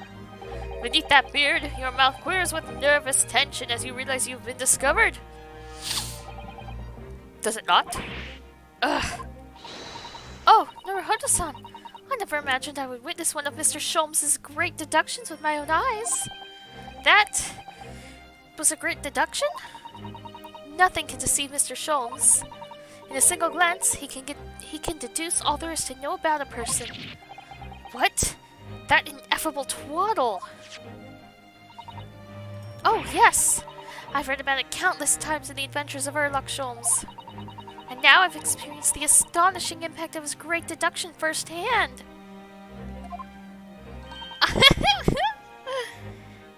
This is like a dream come true! I can hardly believe it, but all the color is drained from Mr. Roylett's face.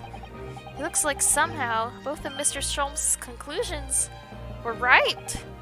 How? How could you? How could I possibly know such things, you wish to say? Very well then. I shall elucidate. I shall explain how it is that I arrived at this pair of conclusions. So do I cordially invite you upon a journey of logical discovery. Let us board the train of reasoning. Put plainly, let us work through my deductions together. Ah, yes! I got to do one of these in the second game because I played part of that one already. But, I'm so excited! So, the dubious-looking Russian, Mr. Roylott. Obviously what catches the eye in the first place. Is the enormous pair of shears in your hand. Now we ask ourselves, what could you possibly want with such an implement?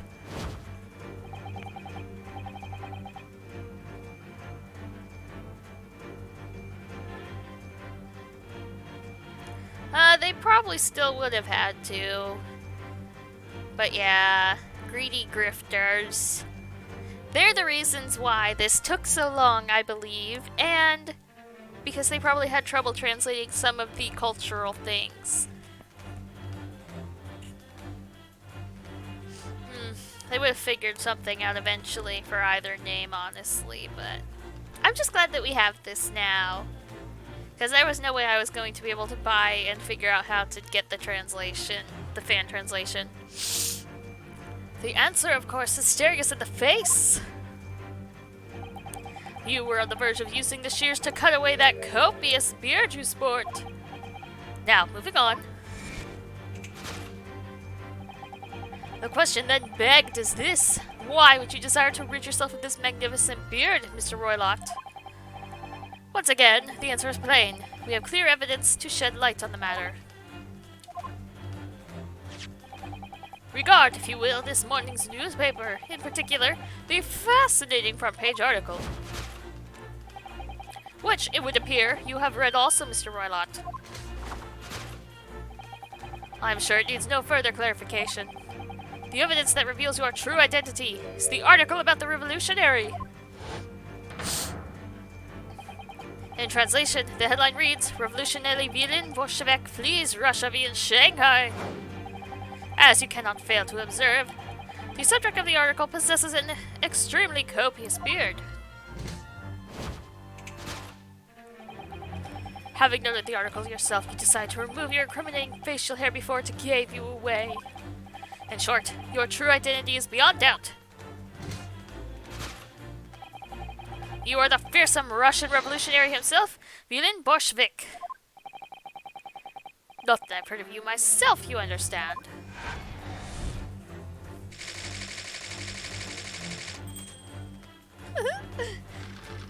It's so ridiculous. Now, as for my second conclusion, you are, at this very moment, on the brink of committing a most grievous crime. And the proof of this crime, over there. Oh yes, Mr. Roylott. taken unawares, people have a propensity to let their eyes stray, you see. Ah, and I assure you, the eyes speak so much more eloquently and honestly than the mouth. The answer we seek lies where the furtive glance falls. The proof of your crime sits before our very eyes. Yes, that traveling case. Do they have a puppy in that? It is time, I think, that the case be opened and its contents laid bare. No, I refuse. What could you possibly be concealing inside, we ask? By my estimation, a young lady, perhaps. One slight enough to fit therein. Don't be absurd! And what, pray, would be the identity of this young lady in the traveling case? Dear me. We are not well suited for to a life of crime, are we? Your careless... Ooh, what's that word? Coudoil? Coudoil? Betrays you. I don't know that second word. Once again, we need only follow your furtive glance to find the answer.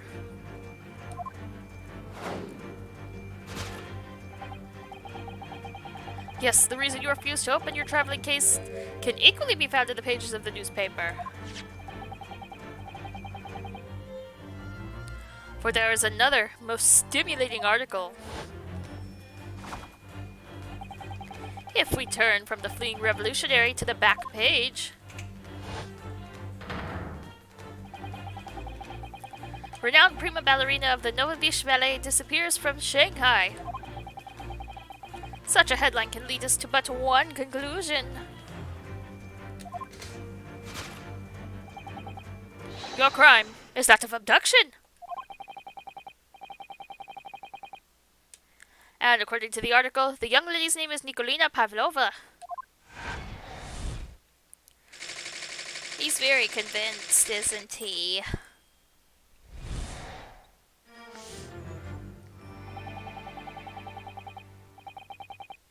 Thus concludes Herlock Sholmes' great deduction of this Russian enigma, Elementske. Elementske? Elementsky? I don't know. I don't know words.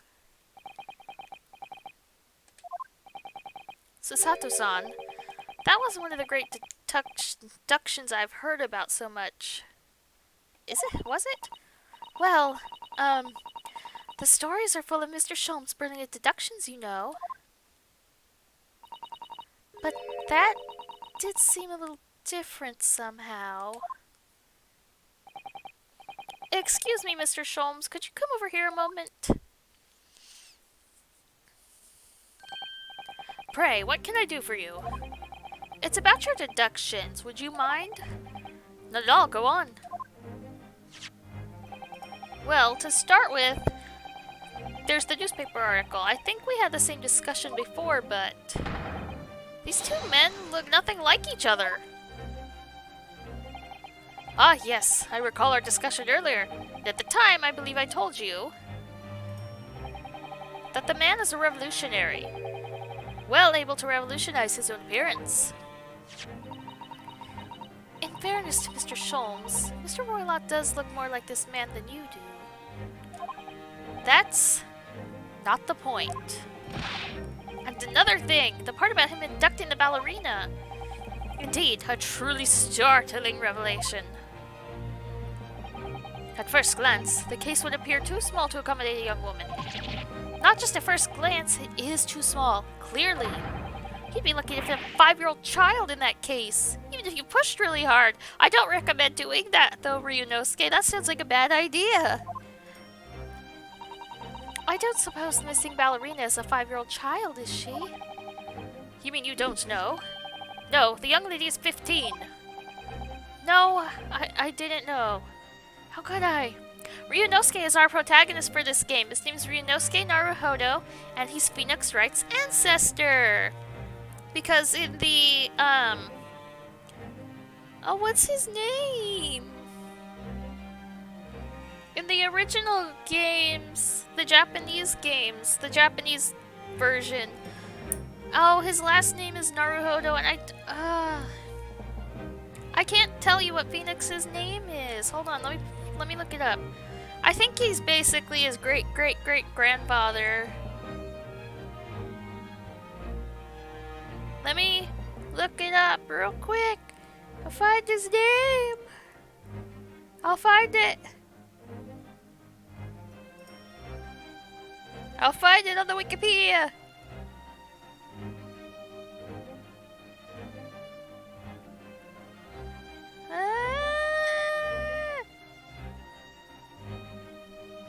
Why is it not showing me his name? Oh wait, if I go down into like the trivia, it probably will tell me.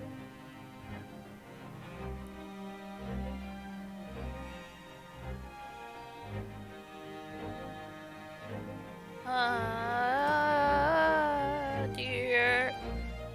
It's so hard to look it up on the phone because it takes forever to scroll down.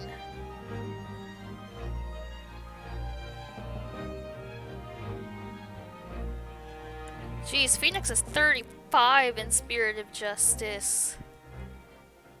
My husbando is old. Yes, put them together. Nope, that's not it. I'm sorry, I'm trying to find his Japanese first name. Oh lord, I think I passed it over.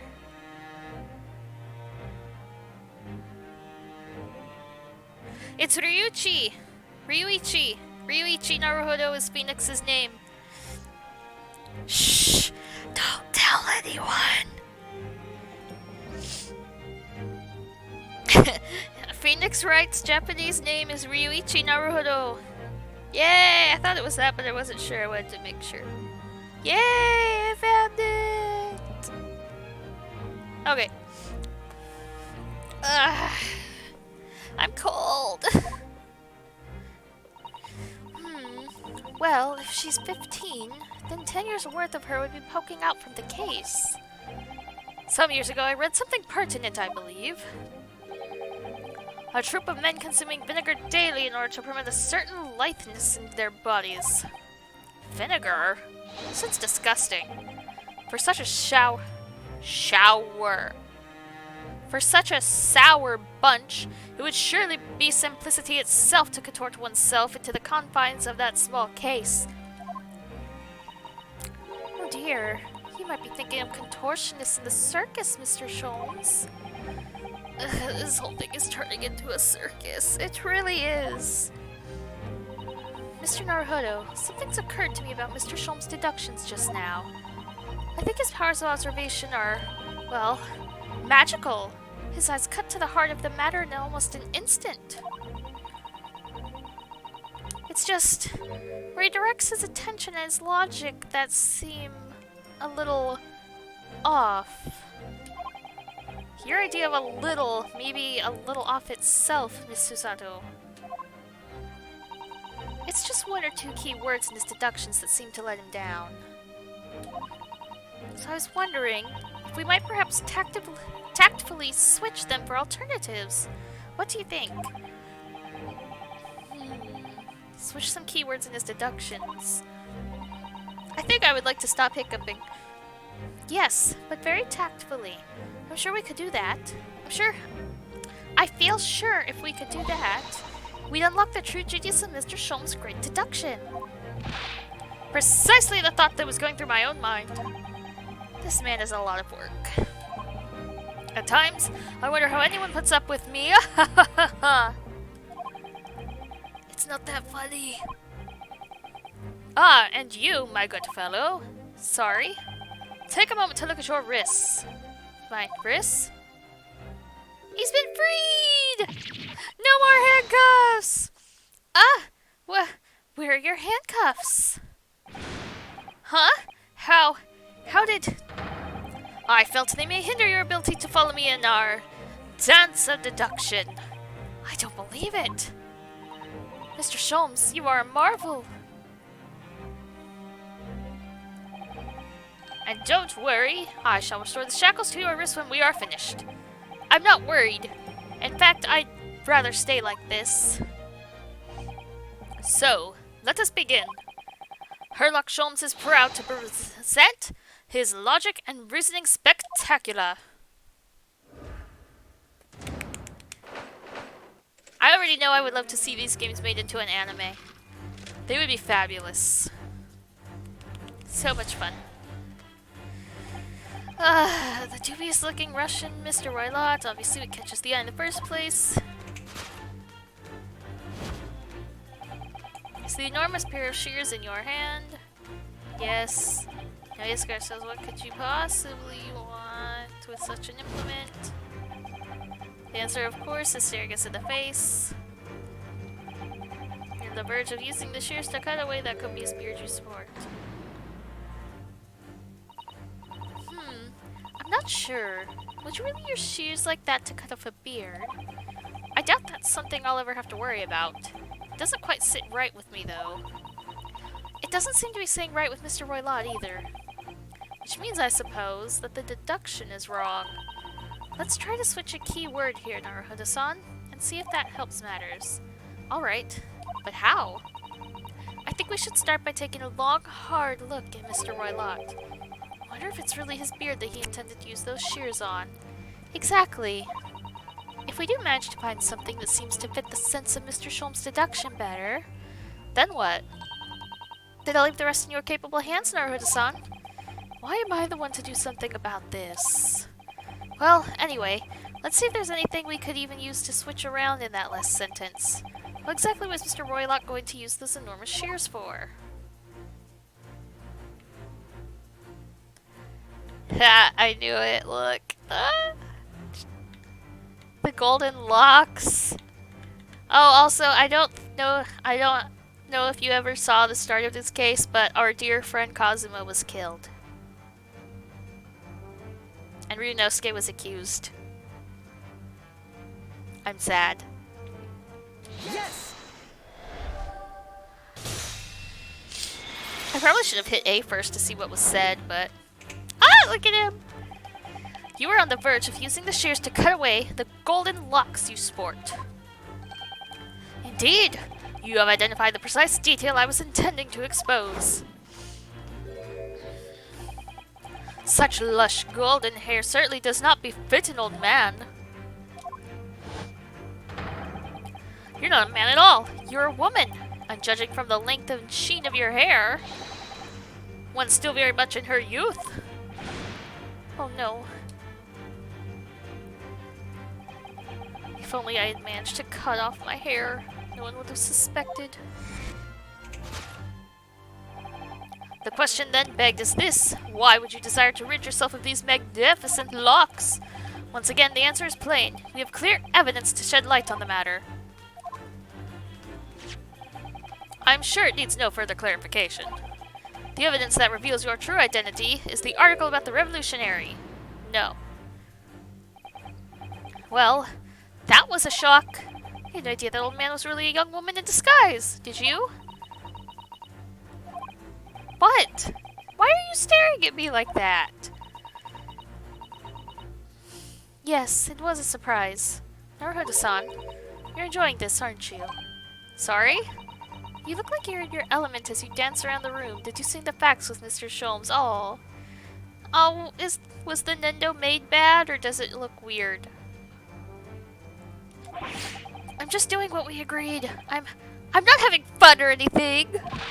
This is strictly business, not strictly Yes, I understand. Say no more. Well, anyway, let's focus on this next part of Mr. Sholmes' deduction, shall we? The evidence that he's picked out doesn't fit the facts at all now. No, that's true. Given that Mr. Rylot is actually a woman. Exactly. He, or rather she, can't possibly be this merciless revolutionary. I suppose it's because the deduction as a whole has taken a different direction now. Yes. Let's switch the evidence for something else. Something that fits the facts as we now understand them. For some reason, this woman needed to try to hide her true identity. I I feel as though I've either read or heard about a young woman in this situation like this recently. Alright, I'll do my best. My throat's getting dry. Yes! It's the article about the ballerina! Oh, that's not fun. The evidence that reveals your true identity is, of course, the article about the ballerina. That's right! You've hit the nail on the head. Renowned prima ballerina of the Novovich Ballet disappears from Shanghai. It would appear we are finally able to address you by your true name. Yes, because your true identity is that of the Novovich Ballet's prima ballerina. Miss Nikolina Pavlova. I don't know why that was hard for me for a second there. Oh dear.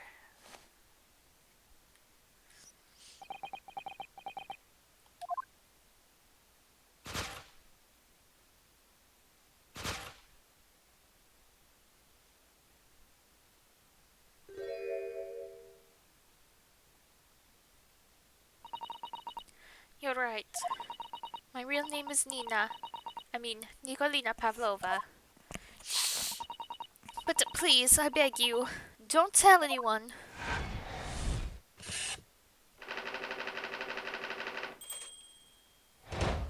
Yay, we solved topic 1. Now topic 2.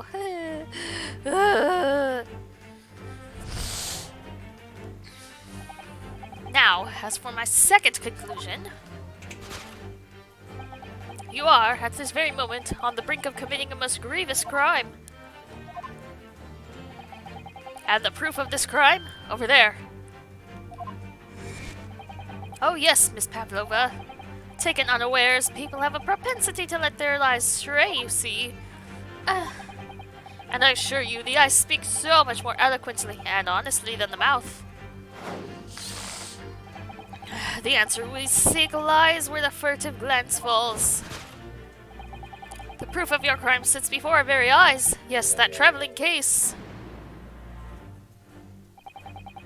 This woman is the ballerina, and she's right in front of our eyes. So clearly she can't be inside that traveling case as well. No, that's right. It seems she wasn't abducted at all. In which case, what is the crime this young woman is apparently committing? I can see I'm going to step in and fix the detective's mistake again. You seem to look pleased, Naruhata-san. Do you like the idea of another chance to dance around with Mr. Sholmes? Stop it. Anyway, there must be something else here that shows what this woman is up to. Something somewhere. I doubt there's anything in there. This waste paper basket. Let's have a little look inside. Naruhodo-san! It's poor etiquette to go sifting through someone's rubbish, you know. Those eyes. She's looking at me like I'm a piece of rubbish now. However, these are special circumstances, I think. Exactly! We have no choice! Looks like it's just a bunch of paper. There's hardly anything in here at all. Oh. Well, that's a little disappointing. Oh! Oh, I saw it! The tiara! Wow, look at this dazzling tiara! I've never seen anything like it. Are those real diamonds, do you think?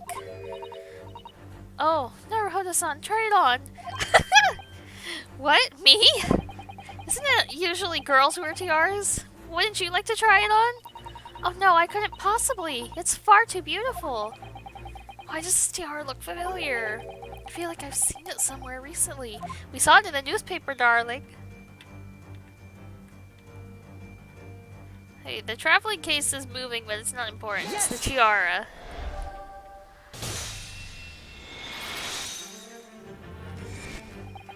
The proof of your crime is surely this tiara. I believe this tiara is worn on stage by dancers in the Novovich Ballet, is it not? Indeed, he would appear to be identical to the tiara pictured here in this newspaper article. And if the reporting is to be believed, it's an item worth 20,000 rubles. In summary, the crime you've committed is theft. Oh no.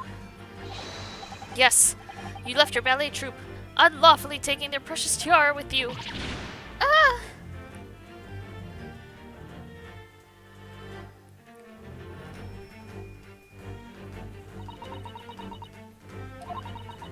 I have no one, no family, no friends. I am all alone, and I need money. But I did not steal the tiara. It was a present from, how do you say, an earl of Prussia. That belongs to me. This girl is only 15 years old, and she's run away all by herself. She must have been extremely lonely.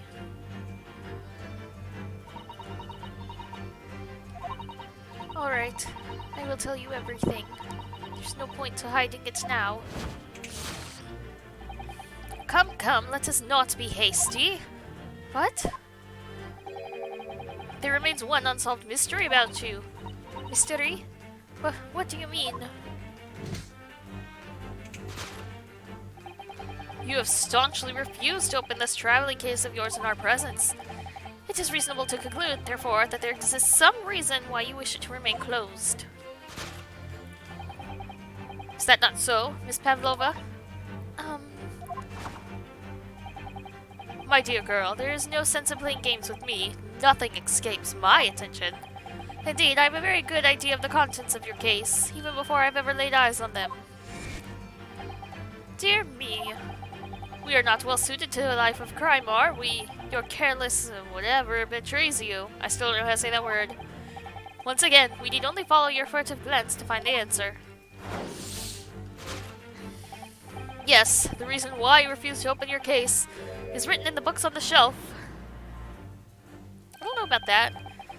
He's completely changed tact with his deduction now. I think Mr. Schultz is adapting his logic to the changing circumstances, don't you? Maybe. But why has he suddenly brought the bookshelf into all this? It's just a wild guess, surely. Oh, do you think so? Well, it doesn't seem likely that the reason why this young woman doesn't want to open her case would have been written in a book that doesn't even belong to her. Yes, that's true. But still, Miss Pavlova certainly did cast her eyes in that direction. I noticed it myself. Then there has to be another reason why she won't open her case. And it must be somewhere in the same area, if that's where her gaze was involuntarily drawn. I agree, that's the only answer. Wherever she is hidden inside that case should be revealed by following her gaze in the direction of the bookcase.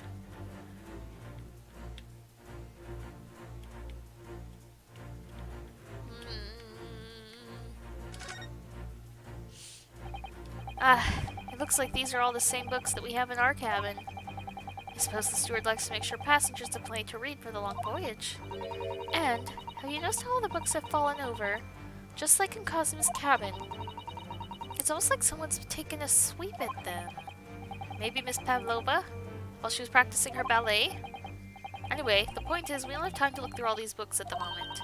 We couldn't even if we wanted to. They're all in Russian. Well, that's a relief. Let's try luck elsewhere. I think she has a pet. Yes! Oh, I meant to hit A. I think she has a pet in her traveling case. Yes, the reason why you refuse to open your case is written in the rules of passage. Passengers must not keep weapons or other dangerous objects in their cabins. Pets are also strictly forbidden. Inside that case of yours is something forbidden from carriage on this vessel. That is the real reason why you refuse to open it, thus revealing its contents. She's got something in it. As we've seen, the trunk wobbles from time to time, but no weapon or other dangerous item would move of its own accord. Which leaves but one possibility, Miss Pavlova. Inside your traveling case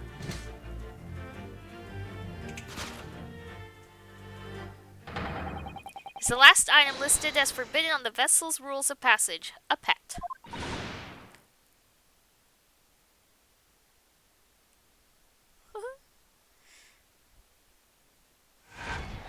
Yay! But what is it? Is it a puppy? I want to know. Okay, they don't actually like tell you really how to do the deduction. Like guidance on it. Which is really sad. So clearly, you aren't who you said you were. No, I am not Grimsby Roylott. My real name is Nikolina Pavlova. Everything you said was correct. You absconded during one of your ballet company's performances in order to escape your homeland. Later that same night, you stole aboard this vessel. Which couldn't have been easy. The Buria is a huge steamship with a vast crew. Could she really have snuck on board without being noticed? In order to obscure your true identity, you somewhat recklessly took the disguise of an old gentleman. And you intended to sever all links with your past by severing your long hair. Yet to a woman, hair is no trifling matter. My personal recommendation is to leave well alone. So, if it was just you, about to cut off your own hair, who was it that let out the scream we heard from inside the cabin? That veritable tinkling of a bell? Why, none other than this young lady, naturally. More like a full set of pipes, if you ask me. I was so scared when I ran away in Shangri-La. Not Shangri-La, Shanghai. Good lord, I can't talk anymore. I was so scared when I ran away in Shanghai. I was sure they would come looking for me. That's why I decided to, how do you say, disgust myself? So no one would recognize me. As a result, you transformed yourself into that questionable old man? I see. I put on the fur hat and fake beard?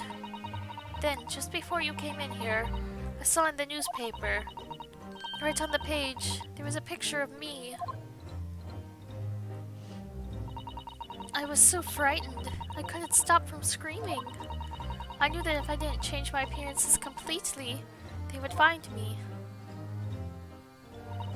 So I decided to cut all my hair as fastly as possible.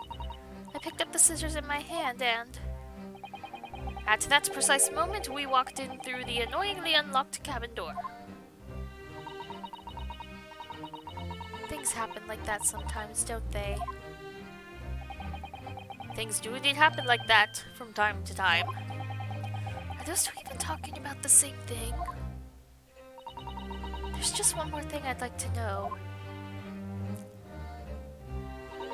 What exactly do you have inside your traveling case? You are right. It is my dear friend inside. My only friend in the whole world.